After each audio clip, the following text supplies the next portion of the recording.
Bapak Ibu yang kasih dalam nama Tuhan Yesus, selamat pagi. Kembali pada pagi hari ini kita merayakan perayaan Jumat Agung.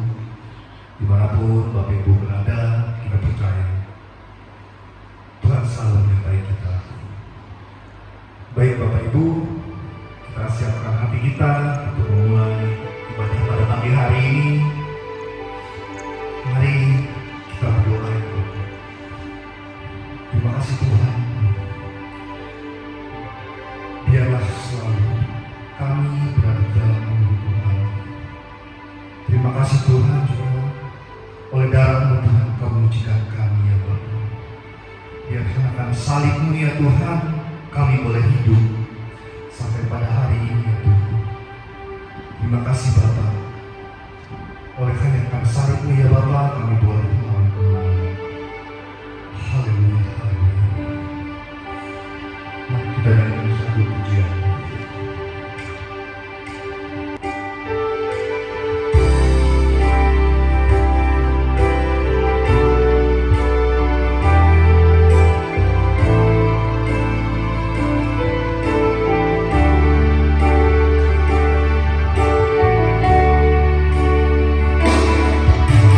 Hanya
kasih Tuhan.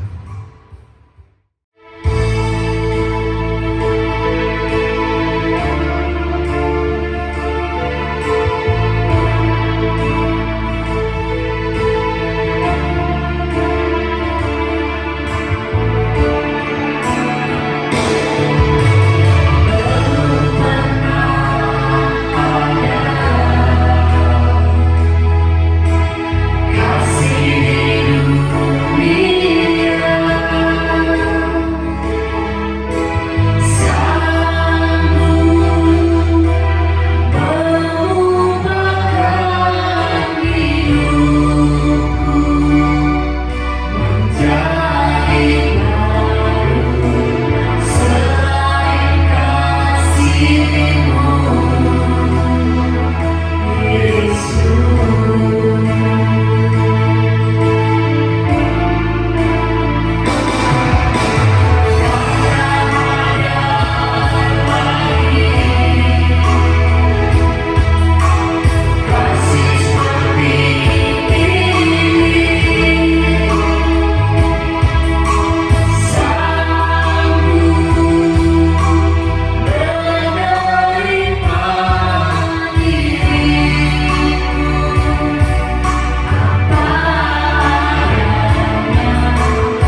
Shalom Bapak Ibu, sebelum kita bersama-sama merenungkan firman Tuhan, saya mengajak kita akan berdoa terlebih dahulu.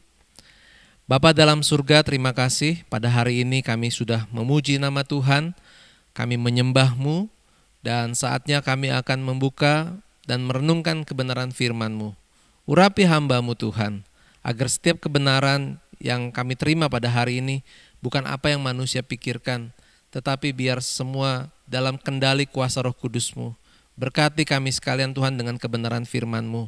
Di dalam nama Yesus kami berdoa. Amin. Shalom Bapak Ibu. Apa kabar? Semoga semua kita dalam keadaan sehat. Puji Tuhan. Kembali kita berjumpa dalam ibadah pada hari ini. Saya mengucap syukur dan berterima kasih juga kepada Bapak Gembala yang memberikan kesempatan pada hari ini untuk boleh melayani. Hari ini kita memperingati Hari Jumat Agung atau Hari Kematian Yesus Kristus di atas kayu salib. Bagi kita, Jumat Agung merupakan peristiwa yang penting karena tanpa Jumat Agung, maka kedatangan Yesus belum sempurna. Tanpa kematian Yesus di kayu salib, dosa kita belum dihapuskan. Pujilah nama Tuhan, Tuhan telah berkarya bagi kita. Ia menyelesaikan semuanya sehingga kita boleh menerima anugerah pengampunan dosa. Pujilah Tuhan. Mari kita akan melihat makna daripada kematian Yesus Kristus. Firman Tuhan diambil dari Yesaya 53 ayat yang kelima. Tetapi dia tertikam oleh karena pemberontakan kita. Dia diremukkan oleh karena kejahatan kita. Ganjaran yang mendatangkan keselamatan bagi kita ditimpakan kepadanya, dan oleh bilur-bilurnya kita menjadi sembuh. Puji Tuhan ya.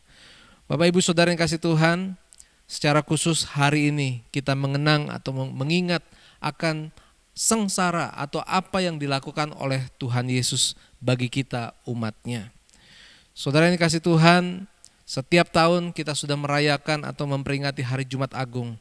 Tapi saya berdoa dan berharap hari ini kita akan kembali mengingat bukan hanya merayakannya, tetapi kita boleh mengingat akan sesuatu yang Tuhan sudah berikan dalam hidup kita dari firman Tuhan.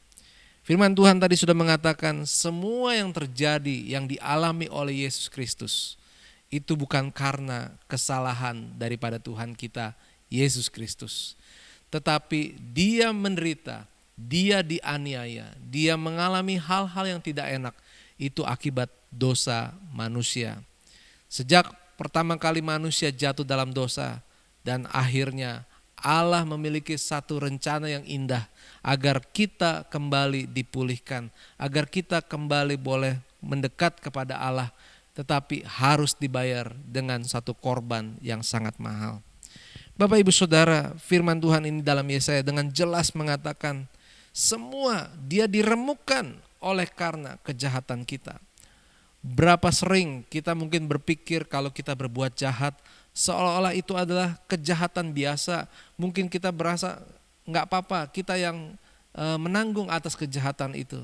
Bapak Ibu Saudara, kejahatan yang dilakukan oleh kita tidak akan sanggup untuk disucikan oleh perbuatan kita. Tetapi hanya oleh anugerah Tuhan. Dan cukup satu kali Kristus mati untuk menebus dosa kita. Cukup satu kali Yesus menderita untuk menebus dosa kita. Cukup satu kali dia berkorban bagi kita sekalian. Haleluya. Bapak Ibu Saudara, dalam makna kematian Yesus ada beberapa hal yang kita akan melihat.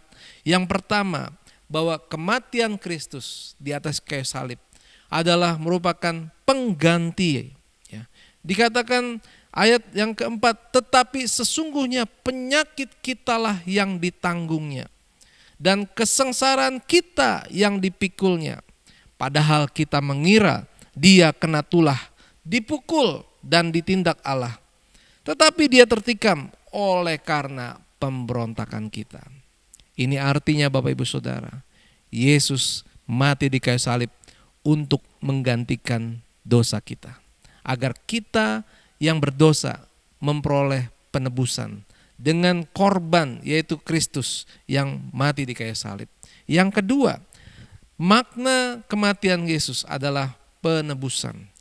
Yesus bukan hanya menggantikan, tetapi Yesus juga membayar harganya. Kita lihat dalam 1 Korintus pasal yang ke-7 ayat ke-23 berkata, kamu telah dibeli dan harganya telah lunas dibayar. Karena itu, janganlah kamu menjadi hamba manusia. Hidup kita sudah dibeli oleh Kristus, dibayar dengan lunas. Dengan apa? Dengan pengorbanannya. Hanya Yesus yang bisa melakukan itu semua, dan melalui keselamatan yang diberikan oleh Tuhan, maka kita boleh memperoleh pengharapan untuk hidup yang kekal. Saudara yang dikasihi Tuhan, kata redemption atau kata penebusan, ya, seringkali di Jakarta atau di kota-kota besar, kalau Bapak Ibu pergi ke pusat perbelanjaan, biasanya agar supaya ya menarik minat para pembeli, maka pengelola pertokoan itu mengadakan suatu kontes atau suatu daya tarik, yaitu apa? Setiap orang yang belanja mungkin dengan nilai tertentu, katakanlah 100.000, 500.000 atau 1 juta, maka bagi setiap orang yang berbelanja di pertokoan itu dengan nilai tertentu tersebut akan mendapatkan sebuah kupon. Kupon yang biasa Bapak Ibu Saudara. Tetapi ketika kupon itu diisi, ketika kupon itu ditukar, maka kupon itu akan digantikan menjadi sesuatu barang yang kita inginkan. Entah itu mungkin payung, entah itu mungkin peralatan rumah tangga, bahkan ada kupon yang mungkin dikatakan kupon undian. Jadi kalau kita menaruh di situ, dari sekian banyak orang yang datang mengumpulkan kupon di situ, akan dipilih satu kupon, dan siapa yang namanya ada dalam kupon tersebut, maka dia berhak dengan hadiah utama. Biasanya barang-barang yang sangat mahal seperti mobil dan rumah dan sebagainya. Bapak Ibu Saudara yang dikasihi Tuhan, setiap orang yang menerima hadiah dari penebusan kupon tersebut, mereka akan bersuka cita, mereka akan berbahagia, mereka akan senang. Tetapi sifatnya yang diterima oleh mereka saat itu adalah sesuatu yang fana, sesuatu yang biasa, yang bisa rusak, yang bisa hilang Bapak Ibu Saudara. Tetapi yang Yesus berikan bagi kita, kita diberikan kunci keselamatan. Yesus mati di kayu salib, dia turun dalam kerajaan maut, merebut kunci, dan dia memberikan kunci kehidupan itu bagi kita yang percaya kepada dia. Kematiannya memberikan penebusan yang kekal atas kehidupan kita, supaya kita yang berdosa tidak lagi dihukum menuju kepada kebinasaan, tetapi beroleh dalam kehidupan yang kekal. Pujilah nama Tuhan. Yang ketiga Bapak Ibu Saudara, makna daripada kematian Kristus. Yang ketiga adalah kematian Kristus membawa pendamaian atau propitiation. Ya. Saudara yang dikasihi Tuhan, kita akan membaca terlebih dahulu dalam Roma pasal yang ke-5 ayat yang ke-10. Sebab jikalau kita ketika masih berseteru diperdamaikan dengan Allah oleh kematian anaknya, lebih-lebih kita yang sekarang telah diperdamaikan pasti akan diselamatkan oleh hidupnya. Ketika manusia lama kita belum percaya kepada Tuhan, maka kita menjadi lawan daripada Allah. Kita tidak bisa bersatu dengan Tuhan. Tetapi karena kematian Kristus, Allah mendamaikan. Allah membawa kita kepada Yesus membawa kita kepada Allah, agar kita manusia yang sesungguhnya dikasih oleh Allah, tetapi Allah yang begitu rindu belum bisa mendekat kepada kita karena ada batas, yaitu apa? Dosa yang menghalangi untuk Allah bisa datang kepada manusia. Tetapi Kristus dengan kematiannya, dia telah mendamaikan dari manusia yang berdosa, diubahkan, diampuni, sehingga akhirnya kita boleh dibawa datang kepada Tuhan. Hal inilah yang harus kita ingat dalam memperingati kematian Tuhan. Kematian Tuhan ini memberikan 3 hal bagi kita. Yang pertama adalah tadi, kita digantikan. Seharusnya kitalah yang disalibkan, seharusnya kitalah yang dihukum karena dosa itu. Tetapi Kristus yang menggantikan kita. Yang kedua, Kristus telah melakukan segala sesuatunya di atas kayu salib untuk menebus dosa kita. Dan yang ketiga, dia melakukan itu semua untuk mendamaikan kita. Tujuannya adalah supaya kita boleh kembali disebut sebagai anak-anak Allah. Yang percaya boleh katakan amin. Ya. Puji Tuhan. Jadi Bapak Ibu Saudara, dengan peristiwa penyaliban Yesus, maka dosa kita diampuni. Dan hidup kita mendapatkan pengharapan untuk kehidupan yang kekal. Dan yang berikutnya Bapak Ibu Saudara, di dalam kematian atau penyaliban daripada Kristus itu, sesungguhnya ada rencana Allah. Mari kita melihat apa rencana Allah terhadap manusia. Kita akan melihat di dalam Ibrani pasal yang ke-9 ayat ke-28. Demikian pula Kristus hanya satu kali saja mengorbankan dirinya untuk menanggung dosa banyak orang. Sesudah itu ia akan menyatakan dirinya sekali lagi tanpa menanggung dosa. Untuk apa? Menganugerahkan keselamatan kepada mereka yang menantikan Dia. Bagian inilah yang harus kita lakukan kalau Tuhan masih memberikan kita hidup di dunia, umur panjang. Yaitu kita harus menantikan Dia. Tuhan telah menggantikan kita.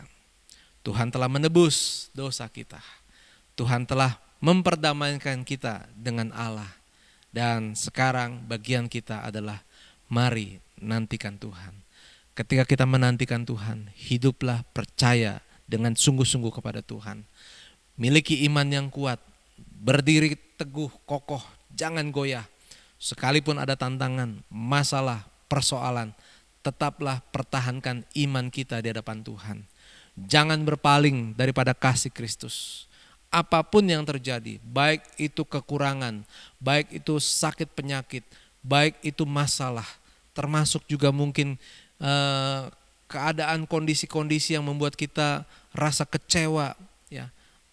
Mari kita tetap arahkan hati kita hanya kepada Tuhan. Kita percaya hari-hari ini kita sudah memegang janji Tuhan bahwa Tuhan sudah menebus dan menyelamatkan kita. Tinggal satu kali lagi, yaitu Yesus datang kedua kali untuk menjemput kita, untuk mengangkat kita yang percaya, yang menantikan Dia. Karena firman-Nya ya dan amin. Kesetiaan kita, pengiringan kita kepada Tuhan, itulah yang akan diperhitungkan oleh Tuhan.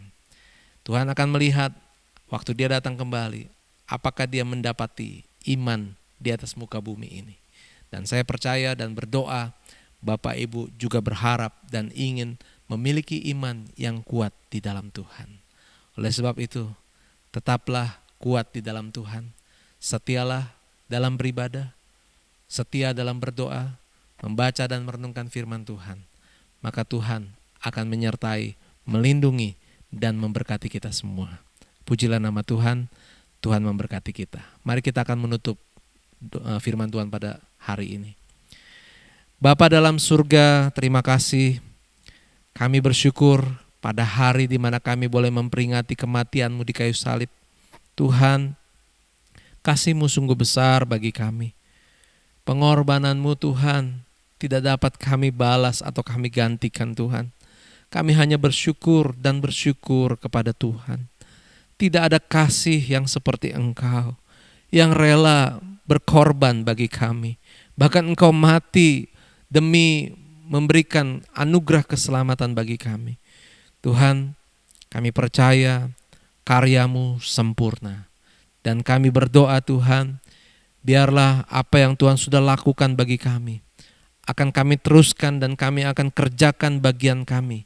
Kami akan mengerjakan bagian keselamatan kami, yaitu dengan hidup takut akan Engkau, hidup percaya kepada Tuhan, hidup untuk melakukan firman-Mu. Kami tidak mau Tuhan jauh daripada Tuhan. Kami akan setia bahkan melayani Tuhan, bersaksi, beritakan Injil, membawa jiwa-jiwa kepada Tuhan. Dan itulah yang kami tahu yang Tuhan kehendaki dalam kehidupan kami. Bapak, Engkau menolong kehidupan jemaat-Mu Tuhan dalam segala keadaan yang hari-hari ini kami masih hadapi, pandemi COVID-19 ini Tuhan. Tetapi kami percaya semua yang terjadi Tuhan tahu, dan penyertaan-Mu sempurna. Segala sesuatu akan menjadi baik. Pada akhirnya kami tahu semua ini mendatangkan kebaikan bagi kami. Dalam nama Tuhan Yesus kami berdoa dan mengucap syukur. Haleluya. Amin. Kita akan melakukan program kudus untuk memperingati hari kebaktian Tuhan. Mari Bapak Ibu persiapkan untuk roti dan anggur sambil menunggu kita nyanyikan lagu pujian Sejauh Timur dari Bapak.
Baik Bapak Ibu, kita akan melanjutkan ibadah pada hari ini dengan perjamuan kudus. Bapak Ibu bisa siapkan roti dan air anggur. Kita akan bersama-sama membaca firman Tuhan. 1 Korintus pasal yang ke-11 ayat yang ke-26. Sebab setiap kali kamu makan roti ini dan minum cawan ini, kamu memberitakan kematian Tuhan sampai Ia datang. Jadi barang siapa dengan cara yang tidak layak makan roti ini atau minum cawan Tuhan, ia berdosa terhadap tubuh dan darah Tuhan. Karena itu hendaklah tiap-tiap orang menguji dirinya sendiri, dan baru sesudah itu ia makan roti dan minum dari cawan itu. Mari kita akan sama-sama berdoa. Bapa dalam surga, setiap kali kami mengambil bagian dalam perjamuan kudus, kami menyadari akan kasih-Mu yang besar bagi kami. Dan Bapa, kami mempersiapkan yang terbaik buat Tuhan. Karena kami tidak tahu kapan waktunya bagi kami untuk selesai di atas muka bumi ini. Tetapi ketika ada kesempatan, maka kami akan melakukan perjamuan kudus dengan sungguh-sungguh. Engkau ampuni segala dosa kami Tuhan. Engkau layakkan kami Tuhan, sehingga kami boleh berkenan di hadapan-Mu Tuhan. Tidak lepas dalam kehidupan kami Tuhan, seringkali mungkin jatuh dalam dosa. Tapi hari ini, sebelum kami bersama-sama memakan dan meminum perjamuan kudus, dengan iman kami berdoa kepada Tuhan, ampunilah dosa kami Tuhan. Walaupun dosa kami merah seperti kermisi, tetapi Tuhan akan mengampuni menjadi putih seperti salju. Terima kasih ya Bapa, kami mengucap syukur dalam nama Tuhan Yesus. Mari Bapak Ibu Saudara, kita boleh mengangkat roti ini dan mari kita akan makan roti ini bersama-sama. Biarlah roti ini melambangkan tubuh Kristus. Ketika kita memakannya, maka dengan iman, maka pengorbanan Kristus, tubuhnya yang hancur di kayu salib, boleh bersatu dengan kehidupan kita. Sama seperti roti ini, waktu masuk ke dalam tubuh kita menjadi satu. Demikianlah Kristus menjadi satu di dalam kita dan kita di dalam Dia. Mari kita akan makan roti ini bersama-sama di dalam nama Tuhan Yesus Kristus. Haleluya.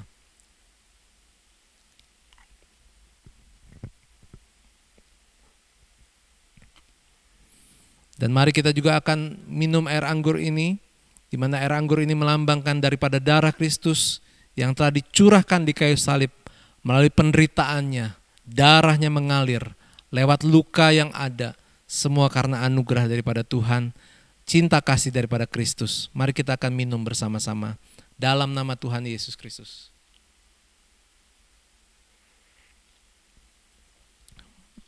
Mari mengucap syukur kepada Tuhan. Haleluya, terima kasih Tuhan. Kami mengingat akan sengsara-Mu. Kami telah merasakan Tuhan tubuh-Mu yang hancur dan darah-Mu yang mengalir. Kami telah minum dan makan perjamuan kudus pada hari ini Tuhan.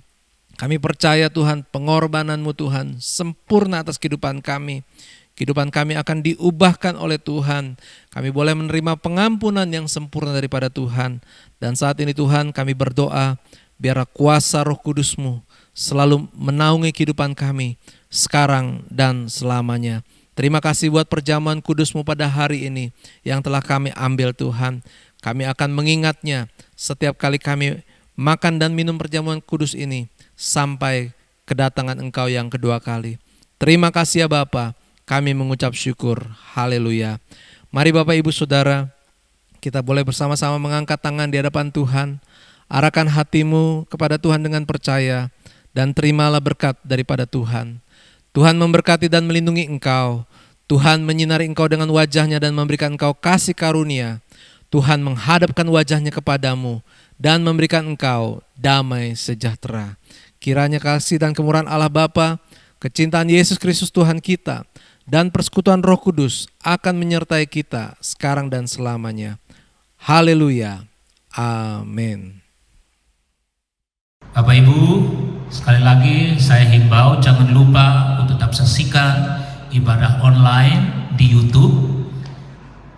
GBI Taman Surya 1 akan selalu tampil setiap hari Minggu jam 9 pagi. Jangan lupa untuk subscribe, like, share, dan komentar. Terima kasih.